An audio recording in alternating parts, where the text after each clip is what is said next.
Hello, I am your host, Karim Tosh. Thank you for coming to the first TV show, Africa on the Move. If you have a business, if you have an NGO, come in this TV show. I have today my guest. She's there again. Thank you for coming, Assetou Sy. Hi Karim. It's a pleasure to be here again for the second time. Yeah, I know you like my show. Yes. And then you like me as well. All I right? don't know about that. Okay. Thank you for coming here again. I heard that you are the newly elected president of GSA. Can you tell me a little bit about it? Okay, so as you said, my name is Assetou JALLOH, president of the Guinean succeeding in America. So previously it was known as the Guinean Student Association, right? But as students graduate, we become professionals. So we wanted an umbrella organization that also involved Guinean students and also professionals and also the youth in the community. So I'm the president. I was elected by the board of directors of the organization. And yeah. Oh, wow. Congratulations. Thank you. Oh, yeah. I know you deserve it. Thank you. You deserve it, yeah. Tell me how you feel about your presidency. How do you feel about it? Yeah, I'm really excited because most of the organizations that we see out here that are like West African especially, like most of them are like male dominated or male like led. So I'm really excited to And this is the first time that a woman is president of GSA, right? Yes, of GSA. And I would say many, like most of the Guinean organizations that I know in the United States, most of them are led by men, unless that's something that I don't know of.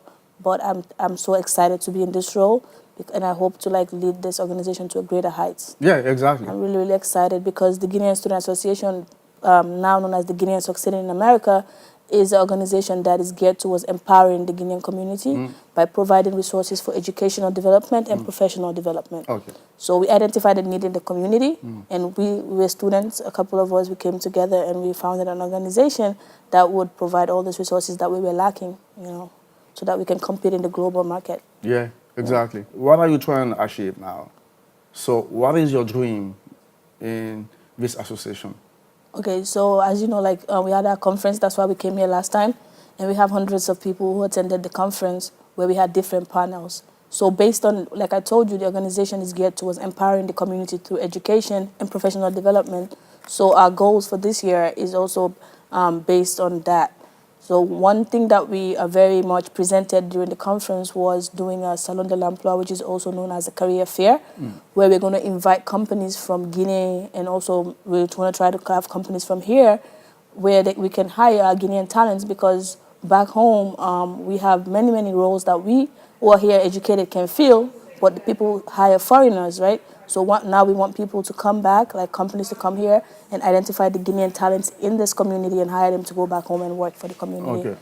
And a second thing is creating a database where we as young people or students or young professionals can be also matched with a mentor. Let's say, for example, like you right now, you're in TV entertainment. If you're part of this database, there's another youngster who wants to do the same as you. He can identify you as a mentor, for example, and you can work with them. So, and also as a college student, I was a pre-med biology major. So let's say there's a young person who wants to do pre-med biology. That. Wow, that's amazing. Yes, I graduated a degree in biology. Oh, wow. I want to be a physician scientist. Wow, great. Yes. Great. So we can have a young freshman who I would mentor and help them get through that. So it's like creating that trickle effect of where someone mentors you and you mentor someone else. And another thing that we emphasize on is taking people to conferences, because as you know, many of the opportunities in this country are provided for young students, and many people who are Africans here, we don't know about those opportunities.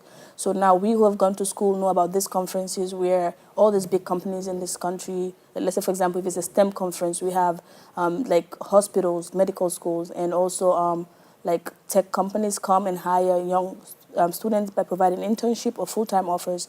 We actually had the NESB conference, which is the National Society of Black Engineers Conference. And last year we had some students go there. We had some of them had full-time offers. So now we're expanding that so that we can take more students, raising funds, and pay for the students and take them to this conference. Tell me a little bit about the conference, the last conference you had. How was the conference? I heard a lot of good stuff about it. Tell me a little bit about it. It was absolutely amazing. Like over 400 people attended the conference, and we had like panels from the. Remember, I told you uniform panels, because people always talk about jobs in the office, right? We don't talk about the career. How can you become maybe a soldier in the army, the Marines, or join the fire department? Those are noble careers that you can have in your life. So we had a panel where people from these walks of life talked about what they did to get there, right? The reality behind it. Okay. And then we had people from companies. We had a professional panel where a director of Alumina, which is a company in Guinea, was part of. And we had people who are here who are professionals, and they tell us the path they took to get where they are and what we can do different to be in that level. Do you have more conference coming up soon? Oh, yes, we have the same conference that we had this year, and we're going to have it again on a grander scale, inshallah. And it's going to be around the same time, and we'll definitely come back to announce with you, as you know. But yeah, the conference and the other 3 projects that I told you about, those are the 4 things we're focusing on this year. Because the conferences is we're taking people to other conferences where they can have opportunities. We're creating a database where people can be matched with mentor and mentees. We are doing a career fair or Salon de l'Emploi for the first time in the community, where we're going to have companies from Guinea come to hire people who have the talent here. You know, I came over here 17 years ago, but I never had a chance to go back to school. GSA can help me, right? Yeah, we can just give you direction, because again, someone told me I could the wrong information to go take the GED when I didn't need it, right? So what if there was someone there to just say, hey, you just need to go apply for college? So we want to be those people. We want to be that when you were 17, right? You came here. We wouldn't want to be that person that would say, hey, this is the CUNY website, or this is the college website. This is what you do to apply for college here. Do you also help to find financial help for all those people? We can direct, because the thing is, what we do is financial aid is part of applying for college, so we can guide the people how to apply for all those things, because some people are not really good with using the computers, or they're not familiar with the websites, so we would definitely give our time and energy to help people apply for those things. Wow. How many people knock at your door every day for this? That's amazing. Yeah. A lot of people knock at our doors. We have like a Facebook page with over 1,000 people. We have people who are here, people who are back home, are really seeing the work that we're doing, and they're looking for every way to contribute. That's one thing that I've noticed, is that everyone is looking for a way to improve. You know, when they see that, okay, there's an organization that's helping people, hey, how can I help? Wow. I've seen that a lot. Okay. Do you also think about improving the education system in Guinea, like sending teachers in Africa? Do you also think about that too? Yeah, that's something, like I said, there are many things we can do with this. Like GSA, since we started with one conference, and we've been expanding, right? So this is something we can think about as what we can do so for you can, but you didn't think about it. So this is my idea, right? No, it's so you're not. Gonna have to pay I me thought for there are this. many ideas, but I didn't want to bring them up. So you're going to have to pay me for this idea. Let's keep in touch. And this is Africa on the Move. It's a new TV show, the first one. You are the first guest tonight. Wow, I feel honored. Yeah, I know. And you're going to be coming here again every time you have a show, you have something to say. Because this is a bi-weekly show. But do you have one last message you want to send to people? Yeah, just as I said before, even though I've seen like people are really, really interested in helping out and improving the community, I think we need to do more of it and empower each other, you know, through education, through professional development, in whatever you do. You see, you have an entertainment way, and you're using that to empower people. So in whatever fields we are in life, let's try to empower each other and pull each other up as we go. Wow. Yes. Tell me, for how many years are you going to be leading this association? It's a 1-year term. No, I want you 10 years here in this show. You know, that's the thing too. Is another thing is I'm going to be 10 years, but doing other great, like moving up and then empowering people to be president, and I'll be like a doctor, and I'll come here and tell you about the health ideas I have for back home. That's good too. That's amazing too. Okay. Thank you for coming. Thank you very much, Kevin. Thank you so much, Asuma Jalloh. Thank you for coming.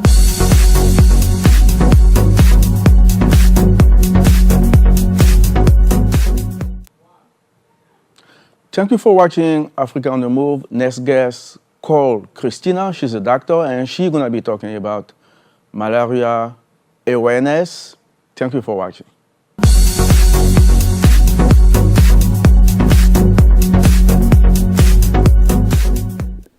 Ladies and gentlemen, welcome to the first edition of Africa on the Move. Our topic today is about malaria and the Community Advisory Board, led by Dr. Coyle and Mr. Ambrose here in the Bronx. We will be talking to them today so they can enlighten us a little bit on some of the issues they've observed or they've seen in the community regarding malaria. First, I'm going to go to Dr. Coyle and ask her to introduce herself shortly. Okay, thank you. Thanks for inviting me. My name is Dr. Christina Coyle, and I'm a professor of medicine at the Albert Einstein College of Medicine, and I work at New York City Health and Hospitals Jacobi Hospital, where I take care of many people that go home and travel back to Africa and come back with malaria. And so I have a grant through the Centers for Disease Control, and the idea of this grant is to focus on exactly that. Africans who go home to visit their friends and family, and then when they're there, they acquire malaria and come back to the United States. And so the goal of this grant is to educate the African community, and this community is very mobile, very connected to their communities back home, and so they tend to go back and forth across the ocean back home for summer vacations and winter vacations, and also for business. And the idea here is to educate this community about the importance of taking prophylaxis. And so taking precautions so that they can prevent acquiring malaria when they go back home.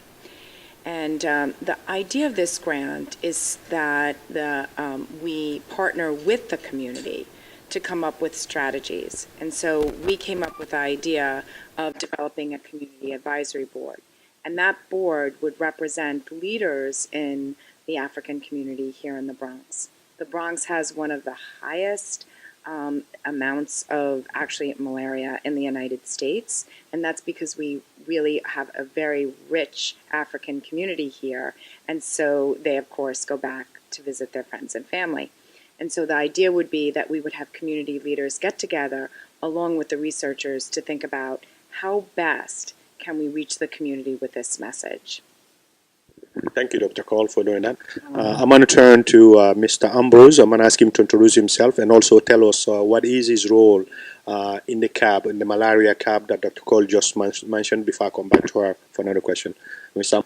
So right now, what we're trying to do is just try to really make this a program. But my role here is to making sure the news go to the community, and we reach out to the CAB is composed of every single African community in the Bronx, Nigerian, Ghanaian, Cameroonian, and Guinea. So we're trying to get this message throughout the whole community, so they need to get this vaccination before they travel to Africa. Thank you, Mr. Ambrose, for that. Dr. Coyle, my other question I want to come back to, how did you come up with the need of the grant, or first, what was some of the basically data or statistics you had to use to know to target the African community, but also which part of Africa, and really how did you guys try to correlate that with the need of the CDC? So that's a great question. And so CDC, Centers for Disease Control, actually, malaria is a reportable illness in the United States. And so they actually track malaria. And then what they do is they track it year to year, and they also track deaths from malaria. And they've noticed that it's been going up, and then they actually look at where is it occurring. And so the New York City and the Bronx especially is the leader in malaria in the United States. The other areas are, say, for example, in Maryland, where there's also, again, a very large African community, but we are really the leader in terms of the number of cases of malaria. And so since the cases were rising, and this is a preventable illness, the CDC was interested in focusing on ways that we could actually reach the community. And they wanted to make sure that the grant was actually, this is a grant that's actually shared with Minnesota. Minnesota is also looking at their community, and the CDC wanted to make sure that there was a representation in New York City, especially in the Bronx, because of that data. So this is a shared grant with the University of Minnesota and Albert Einstein College of Medicine, but CDC felt it was very important to have a Bronx representation there, and it's because of those numbers. Thank you very much.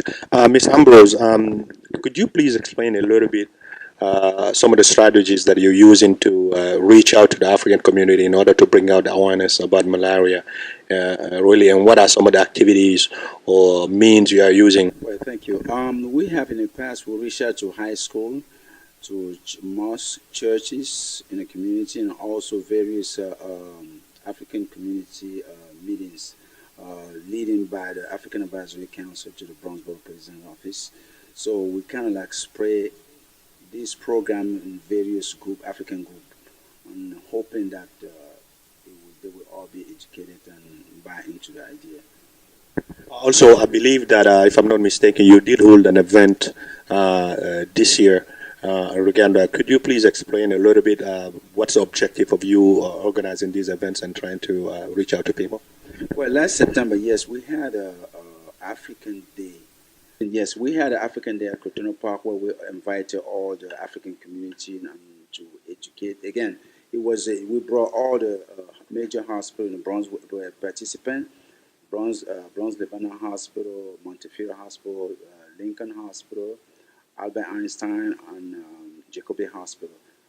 So we brought all those hospitals in the park, and the community came out. We have a couple of thousand people at the park, and the education was various education from malaria to hepatitis, the high blood pressure, and all those basic necessity need that we need to be healthy. Thank you very much. Dr. Coyle, we're going to get a little bit more technical on about malaria a bit. I know we can't debate all of it, but in order to really discover that it is malaria, and what are some of the things that people need to watch out for when they get ill and when they get sick? So those are great questions. So in terms of where in Africa, really, if you're in sub-Saharan Africa, you need to be worried about malaria. And so anywhere you go, you need to be worried about it. There's just ongoing transmission in Africa, and when we look at the burden of disease, it's really in terms of severe malaria. It's basically, unfortunately, taken on by Africa. And so what are the symptoms? So it's transmitted by a mosquito, and once you're bit, it takes about 2 weeks for you to become symptomatic. And the problem is that the early symptoms are nonspecific. It can be just fever, muscle ache. It can almost feel like the flu. If you've had malaria before, you know you have had it again, and most patients will say, I have malaria. You can get a very bad headache. You can also get diarrhea. And so many American doctors who haven't seen it, if you come in with just the diarrhea and maybe some fever, they may not ask you, if you don't give that history yourself, they may not ask you, have you traveled? And so it's very important, as somebody who's just returned from Africa, if you're not feeling well with these non-specific symptoms, to go and bring it up to your healthcare provider. If you go to an emergency room or your own healthcare provider, I've just been in Africa and I'd like to be evaluated. I don't feel well, for whatever your reasons. And what makes this a very dangerous illness is that obviously children under the age of 5 in Africa are the ones most at risk for severe malaria. But those individuals that have never been exposed certainly are like children. They've never seen it before and they can get very sick. But when you come to this country and you're here long enough and haven't had malaria in many, many years, you lose what we call your immunity, your ability to fight it, and you can get sick just as quickly as somebody like me that's never had malaria. And so this idea that you were born in Africa, you don't need to take prophylaxis, is a wrong idea.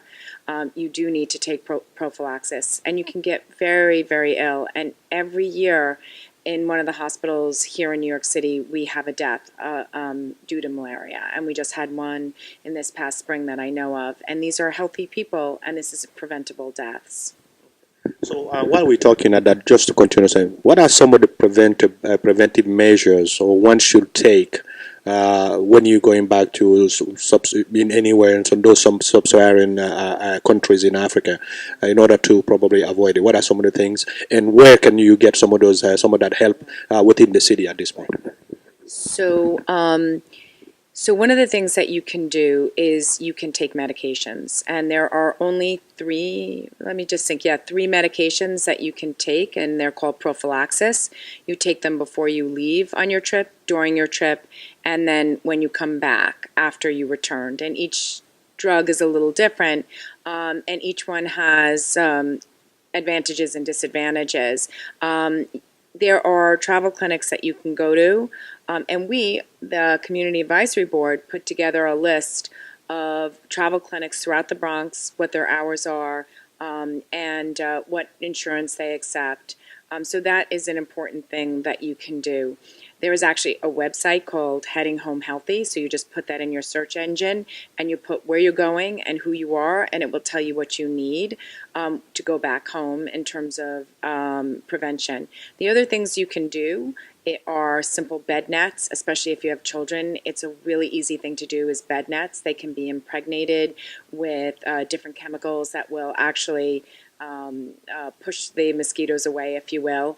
And then the other thing is obviously to use bug spray, but that's a little more difficult when you're going home to visit your friends and family and douse yourself in in bug spray. So I say that we recommend that. It's a little harder to do, but certainly at dusk, because that's when the mosquito bites, to wear long pants, long sleeves, and wear bug spray at least then if you're going outside. And those would be the things that you could do. But certainly getting prophylaxis or medications is important, and finding a place and time is very important. At this moment, and at the same time thanking both Dr. Coyle and Mr. Ambrose for the work that they are doing within the African community to bring awareness about malaria and the importance of really being prepared and using preventive measures when you go into Africa and when you come back. Thank you again. Thank you for the work we're doing.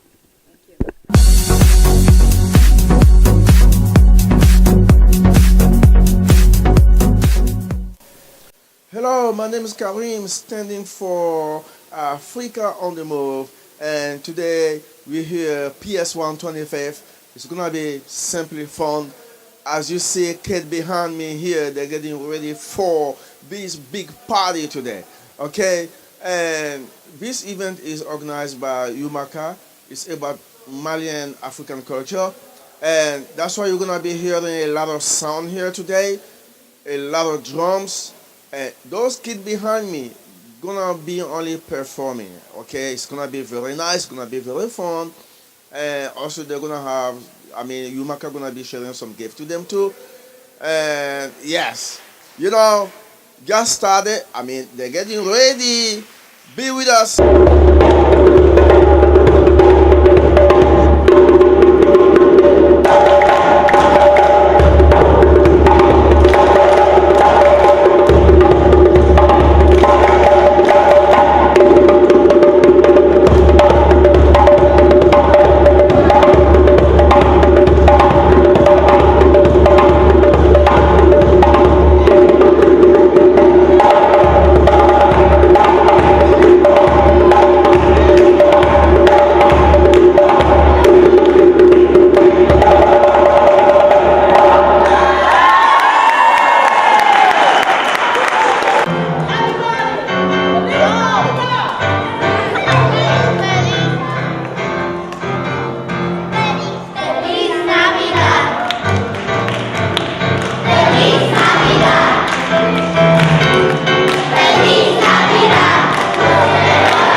Again, tonight, Ms.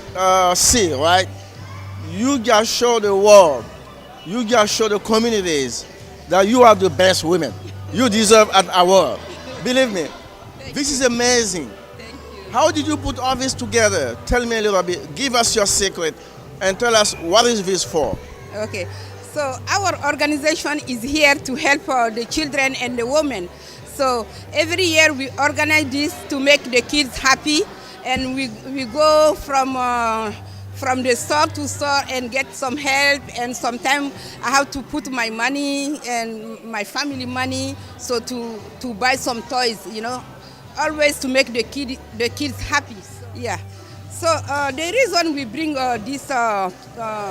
we have this event to the public school because we are partners.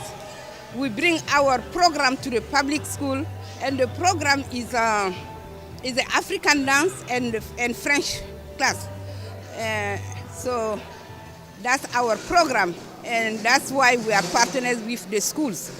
And I think the kids, they love our program. They love African dance, they love French class, and they love our program. And can you please tell us, why did you accept to host this show?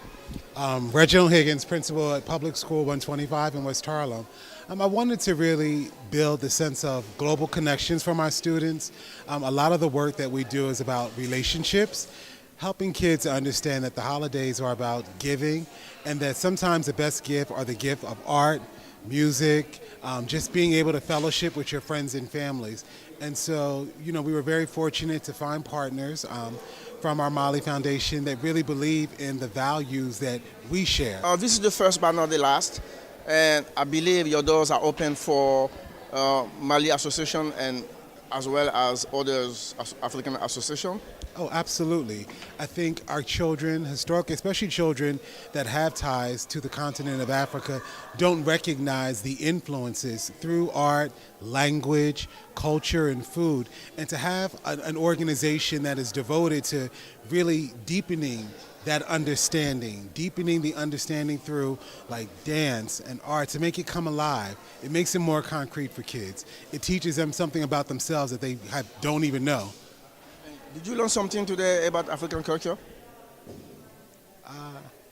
I don't know if I learned something today. I think I learned more about the idea of the importance of the African spirit of giving and the sense of community and responsibility. So it reaffirmed the values of what it means to be an African. I appreciate that. Thank you so much for coming in our TV show. Thank you. This program, like my wife told you before, we organize this public school for quite a few years now. We start with some African community growing now to be almost international now because everybody likes it. And to do this, you have to love kids. You have to love kids, and you have to make sure the kids are the future as the grown-up of tomorrow. And by working with them at the beginning, we will make sure we will get a good citizen ready to continue the work. Thank you, Mr. Thank you.